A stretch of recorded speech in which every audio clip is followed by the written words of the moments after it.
자, 우리 7대 선포 1번부터 시작.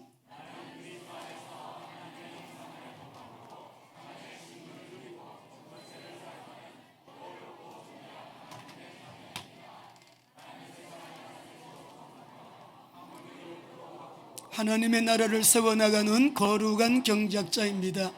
나는 그리스도 안에서 아브라함의 복을 받은 아브라함의 상속자, 하나님의 상속자입니다.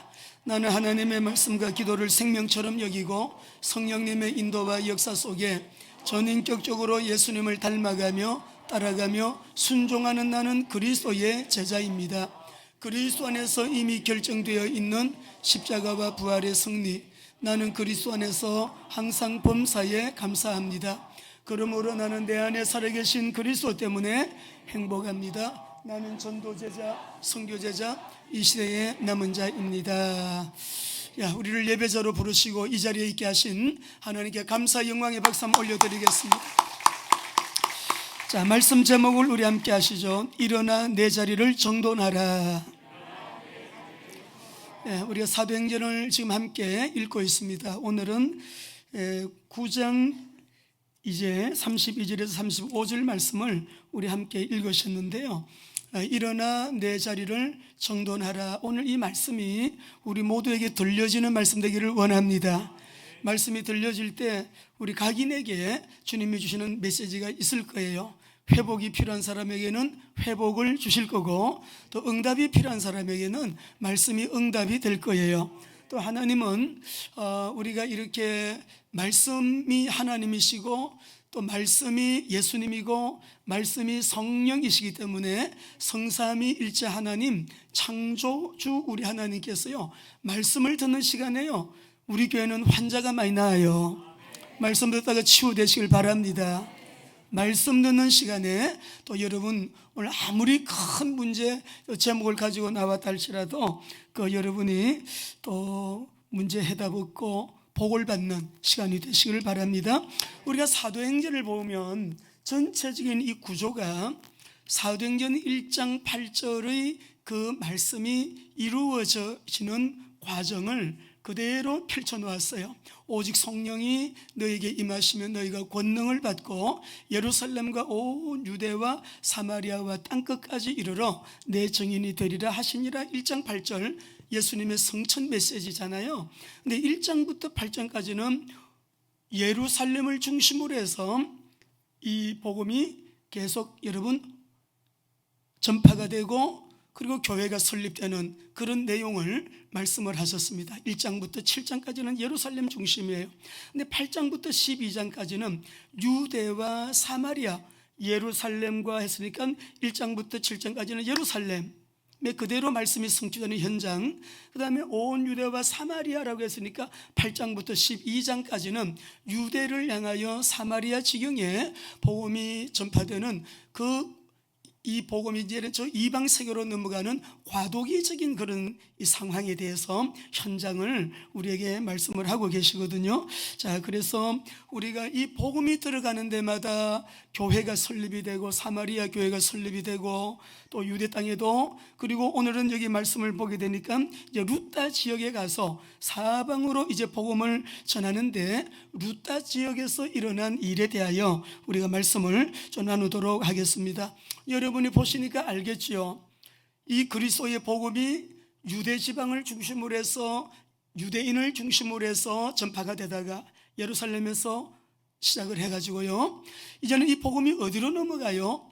8장 9장을 보게 되니까 예루살렘을 벗어나죠. 그러면서 여러분 온 유대와 사마리아 땅으로, 오늘은 이 루타 지역도 이제는 여러분 이제 이방 지역을 향하여 나아가는 그 과도기적인 그 시간표 속에 또 주님께서 성령을 통하여 복음이 전도되고 선교되도록 이렇게 역사하시는 것을 우리가 볼 수 있습니다.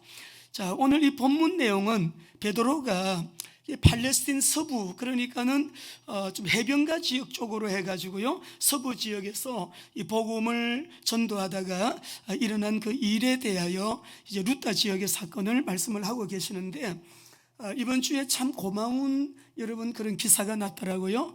이상해요, 여러분. 복음이 들어가면 어떻게 사람이 살고 그 가정이 가문이 살고 복음이 들어가는 곳에는 이 진실한 복음이요, 복음은 살리는 능력이잖아요.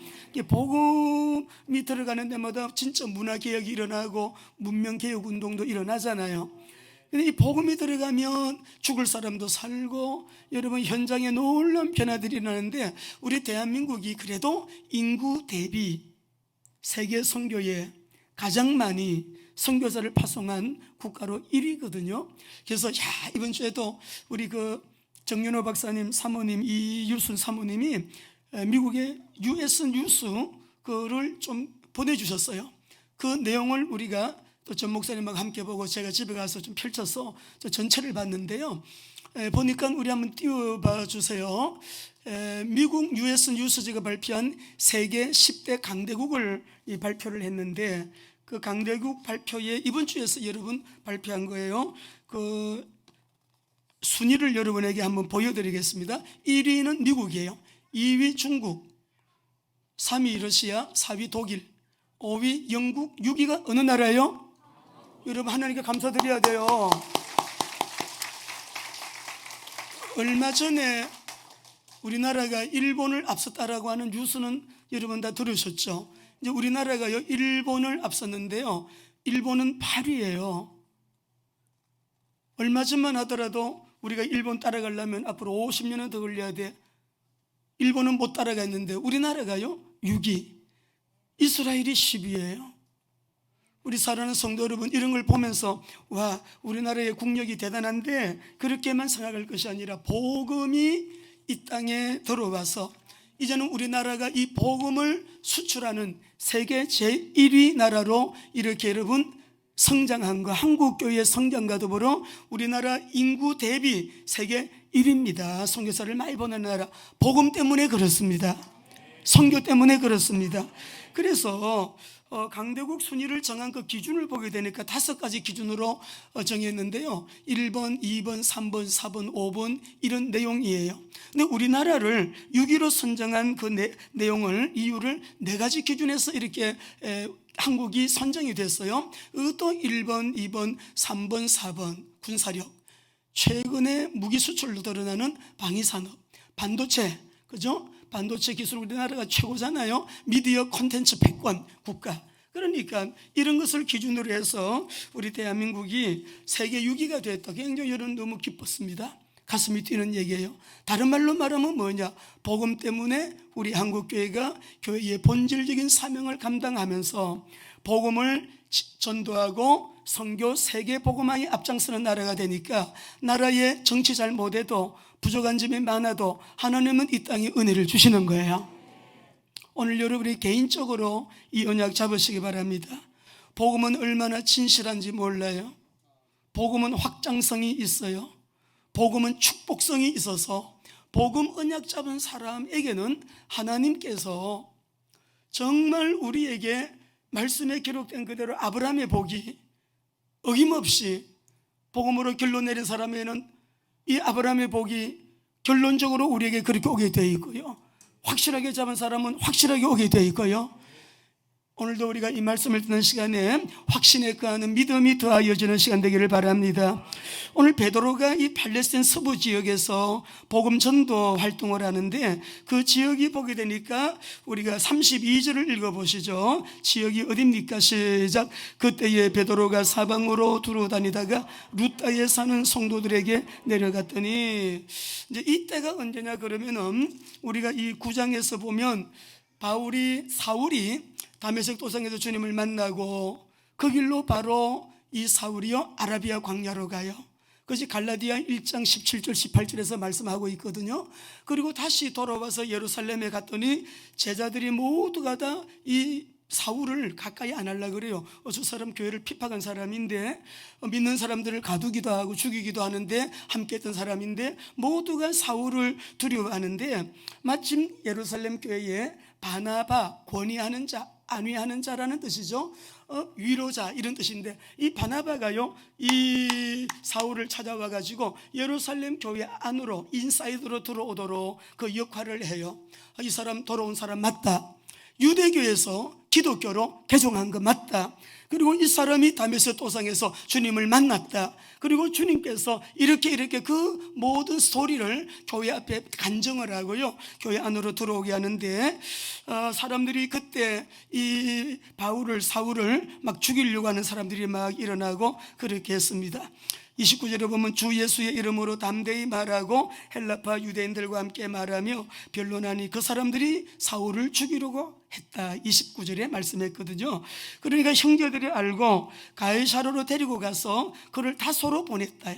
다소로 가서 이 바울은 거기서 10년을 있게 되는데, 한편 베드로는 루타 지역에서 전도하는 거예요. 이 사울을 다소 지역에 보내고 난 다음에 사도행전 9장 31절을 보면 그리하여 평안한 가운데 교회가 든든히 서가고 있던 그때 베드로가 이제는 사방을 다니면서 이 복음을 전하다가 루타 지역에서 복음을 전하는데요, 여기 말씀을 보게 되면 루타에 사는 성도들에게도 내려갔다. 좀 여러분이 질문이 생기죠. 아니, 베드로가 이 지역에 가서 복음을 전하는데 루타에 성도들이 많다 그래요. 사도행전 1절에 보게 되니까 무리가 나오죠. 또 우리가 3장 4장 보면 형제들아 하고 형제가 나오는데, 오늘 본문에 보면 성도들이 거기에 있었다. 무리, 형제, 성도, 좀 발전적으로 여러분 이 느낌이 좀 다르죠. 성도들이 거기에 있었는데 이 사람들은 누구에게 복음을 받았을까요? 언제 복음을 받은 사람들일까요? 아니, 루타 지역을 갔더니 그곳에요 성도들이 있는 거예요. 베드로가 이 성도들에게도 내려갔더니 거기에 보니까 33절 우리 말씀을 보세요. 에니아라는 사람을 만나며 그는 중풍병으로 침상에 누운 지 8년이 됐더라 라고 말씀합니다. 루타에서 에니아 이름을 들으니까 얼른 들을 때 여성인 것 같아요? 남성인 것 같아요? 여성인 것 같죠? 근데 이거 헬라 유대인들이 많이 부르고 지었던 남자 이름이래요. 예. 에니아, 중풍병에 걸렸는데 8년 동안 지금 자리에 누워있는 사람입니다. 그런데요, 베드로가 그 사람들에게 복음을 전하는데 이 에니아라고 하는 사람을 만나가지고 중풍의 병으로 누운 것을 보고 우리 34절을 같이 한번 읽어보시겠습니다. 같이 시작. 베드로가 이르되 에니아야, 예수 그리스도께서 너를 낫게 하시니 일어나 내 자리를 정돈하라 한데 곧 일어나니. 베드로가 예수 그리스도의 이름으로 에니아야, 예수 그리스도가 너를 낫게 한다, 그러니 일어나라 하고요, 그 뒤에 나오는 말씀이 뭐예요? 일어나 내 자리를 정돈하라 한데 곧 일어났다, 이렇게 말씀을 합니다. 여러분, 오늘 여기에서 말씀 저와 여러분이 나누고자 하는 메시지의 포인트가요 34절이에요 34절. 우리 34절 그 하반절에 보면 일어나라 내 자리를 정돈하라 한데 곧 일어나니. 할렐루야. 베드로가 예수 그리스도 이름으로 이 에니아의 중풍병을 주님이 고쳐주셨어요. 베드로를 통해 가지고요. 근데 루타와 이 사론의 엄청난 전도의 문이 되는 이 에니아 이 사건이요, 오늘 우리에게, 저와 여러분에게 주님이 주시고자 하시는 말씀이, 저를 한번 따라해 봅시다. 일어나 내 자리를 정돈하라. 근데 성경에 보면 요한복음 우리 5장 같은 경우에도 말씀을 보게 되면은, 아니 이 베데스다 연못가에 있는 그 38년의 환자를 고치실 때도요, 일어나 네 자리를 들고 가라 그랬거든요.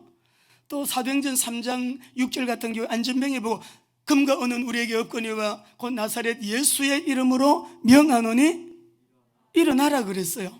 근데 오늘 이 환자는 8년 된 이 환자 보고는요, 일어나라 가라 안 그러고요, 뭐라고 하시는 거 아니에요? 일어나 네 자리, 누워있던 그 자리 정돈하라 그래요. 오늘 이 말씀 속에 저 원문도 좀 보면서 이 의미를 우리가 바르게 알고 오늘 우리 교회에 주시는 메시지가 있습니다. 저와 여러분에게 주시는 메시지가 있기 때문에 우리 한번 여러분 저를 한번 따라 하시겠습니다. 일어나 내 자리를 정돈하라. 여러분, 여기서 일어나 정돈하라고 하는 이 말씀은 그 문법적으로 보니까 조금 헬라는 복잡해요. 문법이 히브리어보다 훨씬 복잡한데요, 부정과거 능동태 명령이라 그래요. 이 말은 무슨 말이냐 그러면은, 일어나 정돈하라 이 말은 지금 적극적으로 단회적으로 단방에, 이 말이에요, 단방에 지금 이거를 실천하라고 하는 그런 의미가 들어있는 것인데, 단회적으로 네가 지금 적극적으로 행동하라고 하는 것을 지금 암시하는 그런 이 내용이거든요. 자, 그런데 이 말씀을 보게 되면 네 자리를, 이 말은 세아우투라고 하는 말인데 영어로 말하면 yourself예요. 네 자리를 들고 여기서 일어나라 네 자리를 정돈하라라고 하시는데, 오늘 여기에서 말씀하는 일어나라고 하는 말은 그대로는 일어나라예요. 일어나라, 이 말은 치유하신다는 말씀이죠. 고친다는 말씀이잖아요. 오늘 우리가 몸에 병 있고 약함이 있는 분들, 특별히 강광열 목사님 오셨는데, 이번 주에도 우리 강광열 목사님 댁에 가서 우리 박 전사님하고 저희들이 참 간절히 우리 예배 드렸습니다. 우리 목사님의 치유를 위하여 기도했습니다. 그렇게 뜨거운 눈물이 그렇게 흐를 수가 없어요. 오늘 새벽에도 목사님을 위해서 기도하는데 그렇게 뜨거운 눈물이 날 수가 없어요. 우리 하나님이 한 번 더 일어나라 기회를 주셔서, 우리 목사님의 평생 이스라엘을 품고 이스라엘 선교를 위하여 지금까지 23년인가요? 26년 동안 이스라엘에서 사역을 하셨는데, 지금 병원에서 진단을 받기를 의사가 손쓸 일은 없다, 이렇게 진단이 내려졌으니, 우리 인간의 절망이, 인간에게 가능성이 없음이 항상 보면 그렇더라고요. 홍해 앞에서도 이제는 끝이네, 끝났네, 그때 갈라지더라고요. 마지막 7바퀴 돌 때 그 엄청난 성벽 여리고가 무너지더라고요. 우리가 지금까지 어떤 큰 문제가 있을 때 해결되지 않아도 절망적인 자리에서 그래도 포기하지 아니하고 모든 문제 해결자 그리스도의 이름으로 하나님을 의지하여 기도할 때, 소망을 놓치지 않을 때 하나님의 기적은 일어나더라고요. 인간이 빨리 절망해야 돼요. 그래서 나의 절망이 하나님께는 소망이 된다는 거 알아요. 그러니까 우리 강 목사님도 오늘 이 말씀 속에 루타의 에네아라고 하는 이 남자가요, 8년 동안 중풍병으로 누워 있는데, 에네아야, 예수 그리스도께서 너를 낫게 하신다. 오늘 우리가 두통이 있든지 복통이 있든지 혈압이 있든지, 여러분 간에 뭐가 있든지, 우리가 폐에 무엇이 있든지, 우리의 연약함을 이 시간에 우리가 주님을 바라보고 주님을 의지할 때 그분은 치유자이십니다. 나는 치료하는 여호와로라 하셨습니다. 나는 불이라고 하셨으니, 우리 몸에 안 좋은 것들 주님은 이 시간에 적극적으로 단회적으로 단방에도 주님은 치유해 줄 수 있는 거죠. 얼마나 좋은지 몰라요. 얼마나 감사한지 몰라요. 저도 큰 질병을 2번 앓았습니다마는 하나님께서 그때마다 치유해 주시기를, 주님의 능력으로 치유하셔서 저에게 평생 간증거리가 되게 하신 것 너무 감사해요. 오늘 여기에서 말씀 속에 왜 에네아 보고 왜 예수 그리스도의 이름으로 일어나라 하지 않고 네 자리를 그냥 들고 가라 이렇게 끝나지 아니하시고, 예수 그리스도께서 너를 치유하신다고 선포하신 다음에 일어나 네 자리를 정돈하라 라고 하시는가? 네 자리를 정돈하라 라고 하시는데 왜 정돈하라 하시는가? 여러분, 이 말씀을 보게 되면은요, 네 자신을 위해서 네 자신을 정돈하라는 말이에요. 세우투라고 하는 이 말은 네 자신을 위해서라는 뜻이에요. 왜 정돈해야 되느냐? 네 자신을 위해서. 자, 오늘 여기에서 1차적으로 우리에게 일러주시는 말씀은 자리를 정돈하라 그러시는데, 1차적으로는 지금까지 8년 동안 누워있던 환자의 침대예요. 있을 거 아니에요. 그 자리를 정돈하라라고 하는 의미가 있지만은, 2차적으로는 이 말씀의 진짜 의미는 8년 동안 누워 있었으니 몸을 가눌 수 없잖아요. 환자는 마음에 절망이 가득했을 거예요. 자기 자신의 무기력함, 자기는 알고 있어요. 정상적인 생활 할 수 없어요. 그리고 가정을 책임질 수도 있고, 지금 보니까 어린 아이가 아니고 성인인데, 여러분 자리를 들고 갈 정도니까 성인인데, 여러분 나이는 몇 살인지 몰라요. 그런데 이 애니아가 지금 이렇게 8년 동안 누워 있었기 때문에 그야말로 여러분 그날만 기다리고 체념한 상태에 있었는지도 몰라요. 그러니 오늘 여기에서 무기력하고 절망적인 상태에 있는, 자기가 누워있는 그 자리 매트리스를 너 들고 정돈하라 라고 하시는 이 말씀 속에서 저와 여러분에게 주님께서 오늘 우리에게 주는 아주 핵심 메시지는 따라 하십시다. 정돈하라. 우리 자신을 위하여 정돈해야 될 문제, 오늘 주님께서 너를 낫게 하신다. 그러니 네 자리를 들고 일어나서 네 자리를 정돈하라라고 하시는데요, 이 말씀을 묵상하는 가운데 저는 다윗이 떠올랐어요. 다윗을 보게 되면 사무엘라 11장과 12장을 보시게 되면 어느 날 유혹을 받아서 다윗이 밧세바와 동침을 해요. 그 남편 우리아를 전쟁터에 내보내가지고 전사하게 해요. 간음죄와 살인죄를 동시에 짓습니다. 근데 나단이 와서 그 죄를 꾸짖습니다. 꾸짖게 될 때 이 다윗이 나단 선지자의 말을 듣고 회개합니다. 우리 말씀 한번 보실까요? 시편 51편 1절 3절이에요 같이 읽어봅니다. 시작. 하나님이여 주의 인자를 따라 내게 은혜를 베푸시며 주의 많은 긍휼을 따라 내 죄악을 지워주소서. 나의 죄악을 맑게 씻으시며 나의 죄를 깨끗이 제하소서. 물은 나는 내 죄과를 아오니 내 죄가 항상 내 앞에 있나이다. 여러분, 죄를 지은 사람은 자기가 압니다. 내가 어떤 죄를 짓고 있는지, 그 어떤 죄를 지었는지 남은 몰라도요, 자기는 알아요. 다윗이 얼마나 괴로웠겠어요. 그러니 우리가 시편 6장 6절을 한번 읽어보시죠. 이렇게 하나님 앞에 탄식함으로 밤마다 눈물로 자기의 침상을 적셨다 그랬어요. 한번 읽어봅니다. 시작. 내가 탄식함으로 피곤하며 밤마다 눈물로 내 침상을 띄우며 내 요를 적시나이다.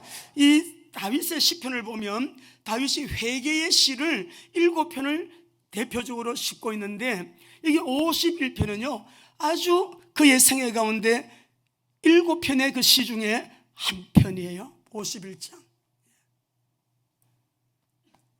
괴로워서 견딜 수가 없어요. 나단이 지적을 했을 때 회개하지요.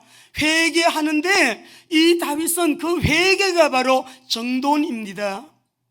하나님 앞에서 자기를 정돈하는 거예요. 누구를 위하여? 자기 자신을 위하여, 자기 존재를 위하여 정돈하는 거예요.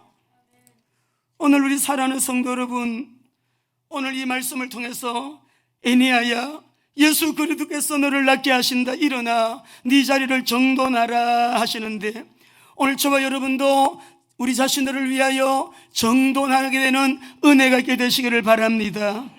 우리가 나이를 생각해 보면요, 이 나이가 되었는데도 정돈하지 못한 문제들, 인생의 짐들, 여러분 그 주장 그리는 것들 있을 수가 있어요. 분명히 신부는 목사인데, 신부는 선교사인데, 신부는 아버지인데, 신부는 여러분 무엇인데, 누구인데, 여러분 답지 않게 정돈되지 아니한 인생의 문제 얼마든지 있을 수 있는 거예요. 분명히 자기의 사명을 아는데 그 사명이 정돈되지 못한 그런 사람도 얼마든지 많을 수 있고요, 관계가 정돈되지 않은 사람 있을 수가 있어요. 오늘 하나님은 우리에게 정돈을 말씀하십니다. 네 자신을 위하여 네 자리를 정돈하라.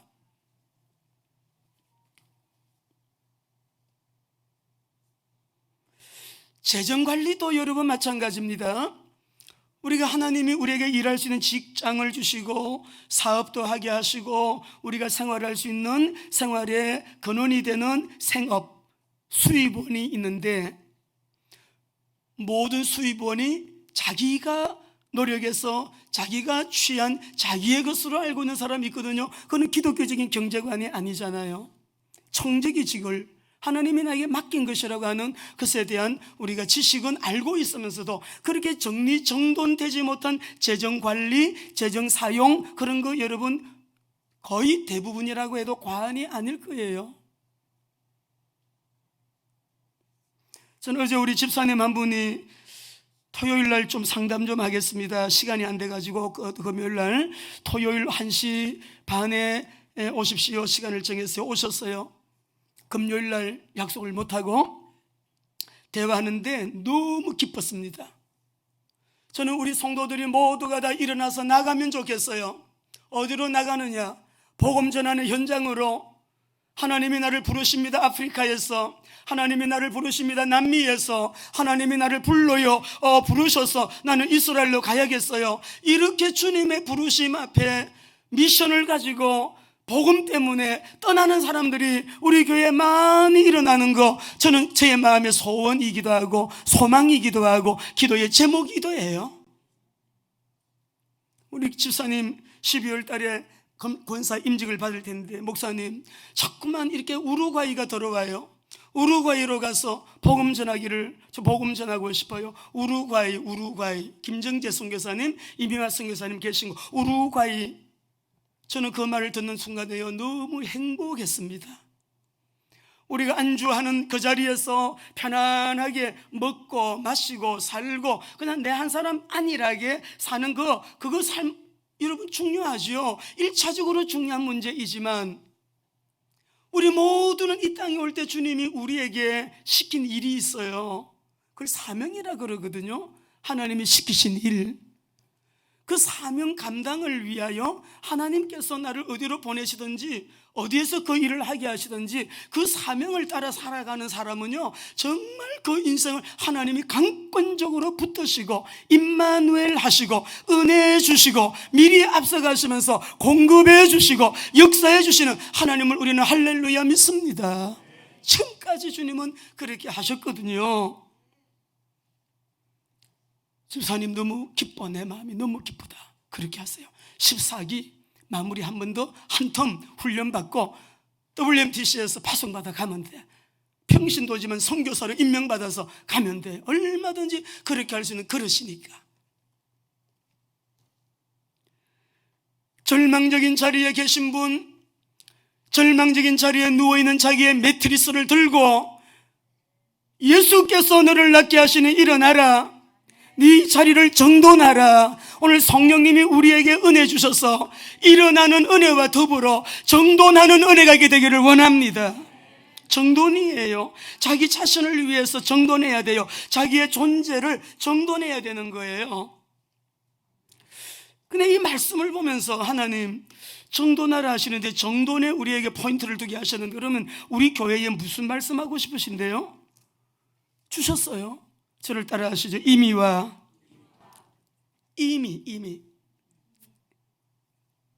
따라 하시죠. 이미와 아직을 정돈하라. 예.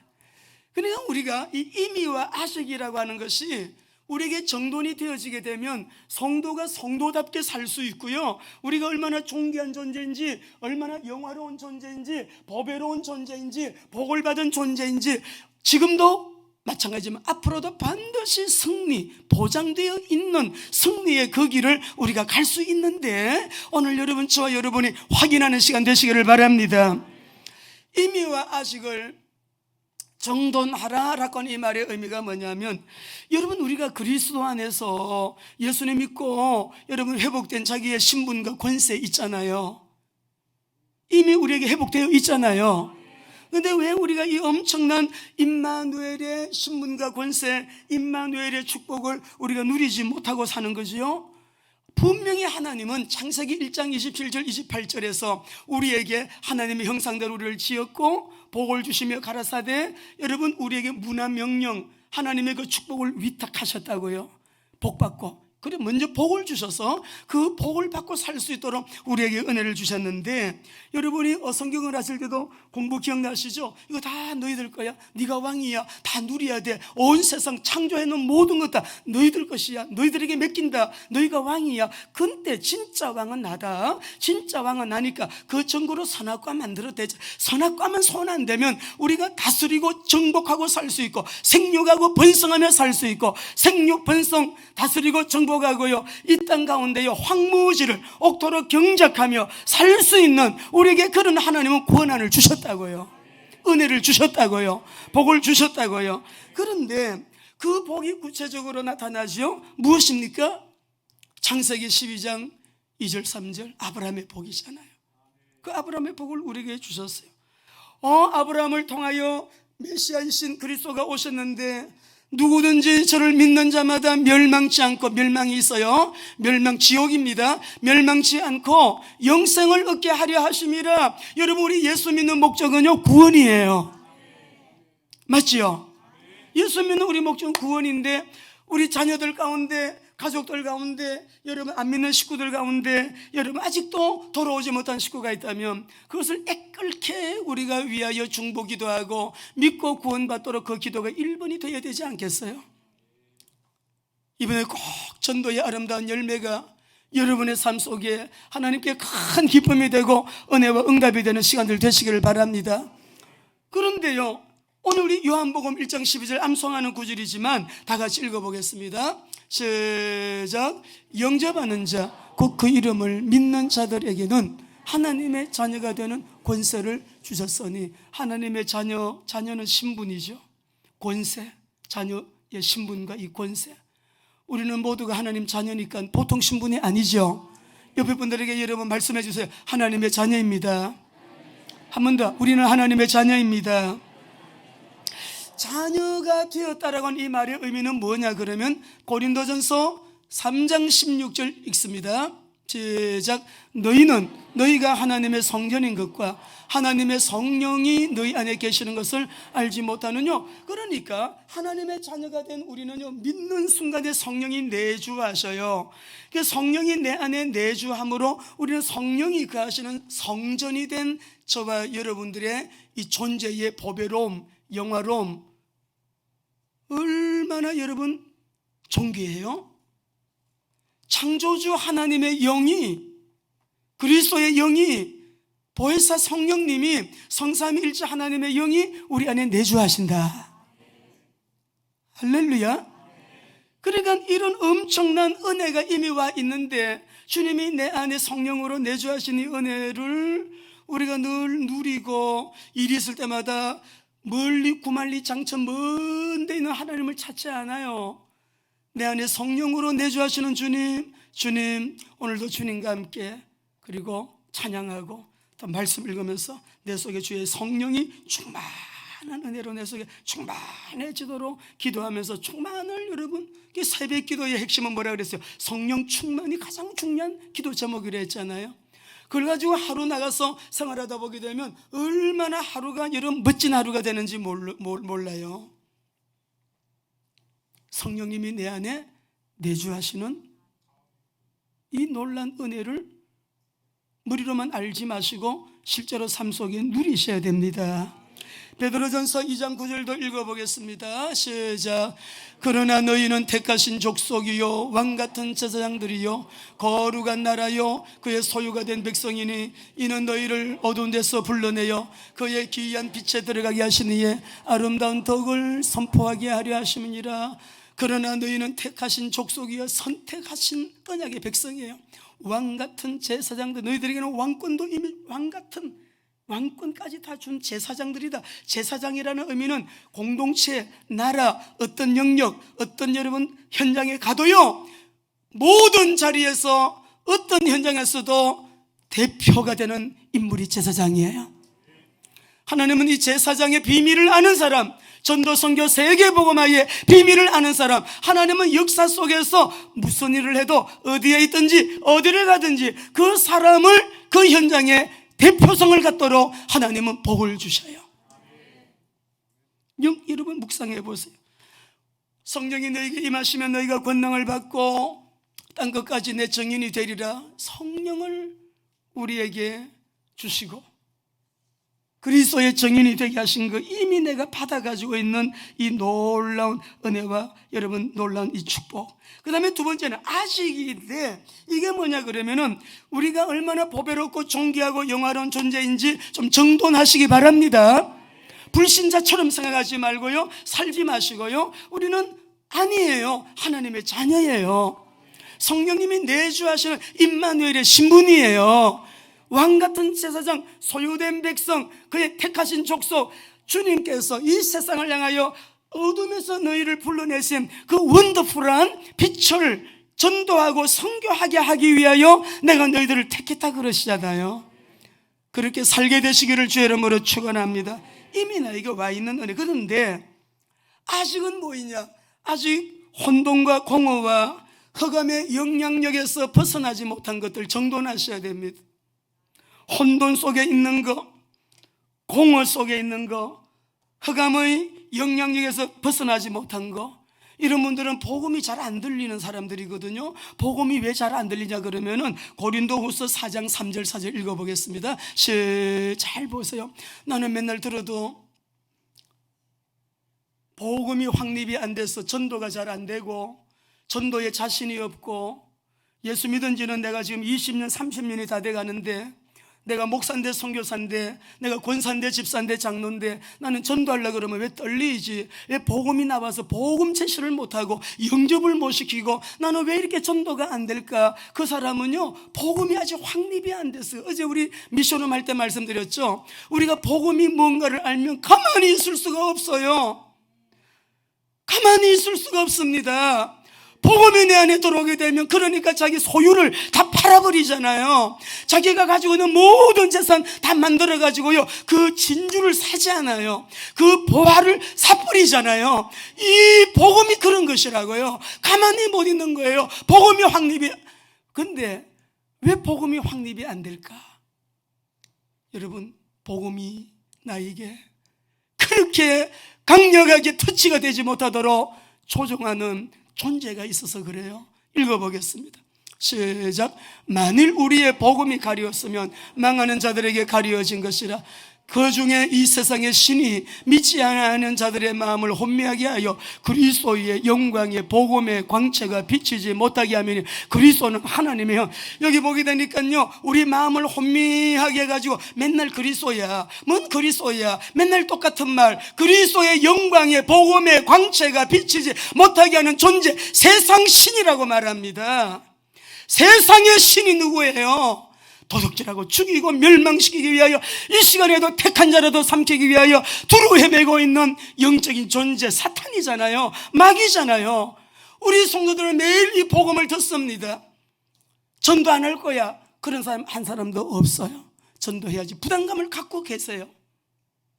여러분, 사단은 이렇게 복음의 광채가 비치지 못하도록 역사에서 우리의 생각을 혼미하게, 중요한 메시지가 너무 혼미하게 가장 중요한 것을 놓치게 만드는 이 악한 영적 존재를 알아야 여러분의 인생이, 나의 현재와 미래가 하나님이 말씀하신 그대로 이 아브라함의 복이 여러분의 것이 될 수밖에 없는 거예요. 오늘 이 에니야 보고 우리 베드로를 통해서 주님이 역사를 하시는데, 베드로가 이르되 에니야야, 예수 그리스도께서 너를 낫게 하시니 일어나 네 자리를 정돈하라 한데 곧 일어났다고 했습니다. 오늘 저와 여러분 정돈하시고, 정돈할 것 정돈하시고 곧 일어나게 되시기를 바랍니다. 그리스도 안에서 일어난 이 자리를 정돈하라. 이 정돈이라고 말은 스트론디오라고 하는 말인데요, 이 말의 뜻이 뭐냐 그러면은, 여러분, 이 성경에 이런 단어가 몇 번 나와요. 예수님이 나귀를 타고 예루살렘에 입성하시는데 사람들이 자기 옷을 벗어가지고 펴드렸잖아요. 펴었어요. 예수님이 어느 날 말씀합니다. 야, 이 제자들이, 선생님 이제 유월절을 잡수셔야 되는데 어디에서 유월절을 잡수시겠어요? 그랬더니 예수님께서 하시는 말씀이, 시내로 들어가면 어떤 사람이 물동이를 이고 갈 거야. 그 사람에게 다가가가지고 이렇게 말을 해라. 선생님이 유월절을 잡으시려고 하는데 객실이 없으니 그 객실이 선생님이 유월절을 잡으실 객실이 어디에 있습니까? 물어보면 그 사람이 일러줄 것이다. 그 사람이 넓은 다락방을 준비해 놨을 테니까 거기서 유월절을 내가 보내겠다, 이렇게 말해요. 이 말씀 속에서 보게 되면 그 물동이를 인고 간 사람이 우리 예수님을 위하여 자리를 펴고 큰 다락방을 준비하리라. 내가 거기서 유월절을 지키리라. 마가복음 14장에서 말씀을 해요. 15절에서 그렇게 말씀을 하는데, 여기에서 내가 다락방에 자리를 펴고 이 말이에요.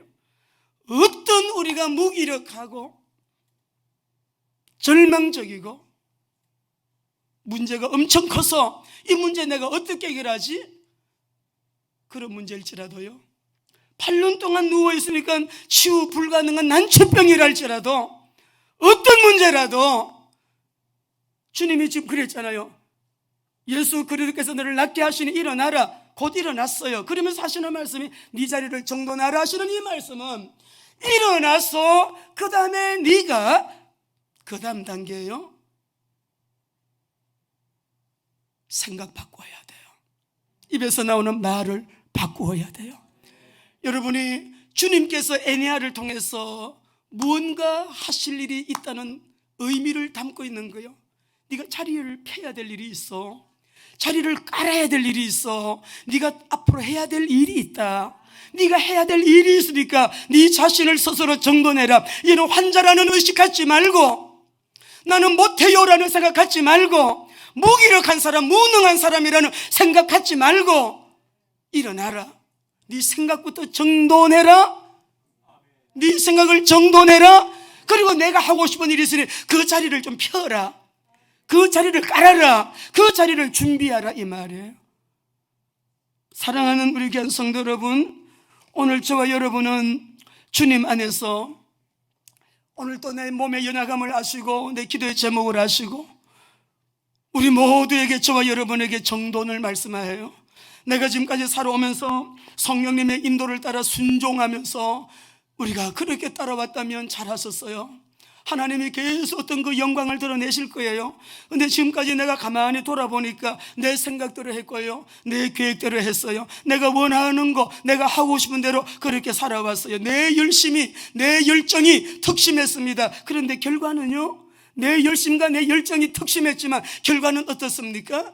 그런데 성령님의 인도를 따라 이해가 되지 않아도 순종하고, 이해가 되어도 순종하고, 성령님의 인도를 따라 순종하면서 이렇게 하나님 앞에 나올 때, 하나님 제 뜻 말고요 아버지의 뜻이요, 하나님 제 생각 말고요 아버지의 의도대로요, 하나님 제가 원하는 대로 말고요 아버지가 원하시는 대로요 라고 날마다 기도를 올려드리면서 하나님의 영광을 위하여 우리가 날마다 부르짖고 하나님의 영광이 드러나기를 원합니다 하고 기도했더니, 하나님의 작품이 나오는 오늘을 우리에게 허락하셨다면, 우리를 한 번 더 돌아보면서 정돈하면서 이건 아니지, 이건 아니야, 주님 기뻐하는 거 아니야, 빨리 정돈하셔야 돼요. 정돈하셔야 돼요.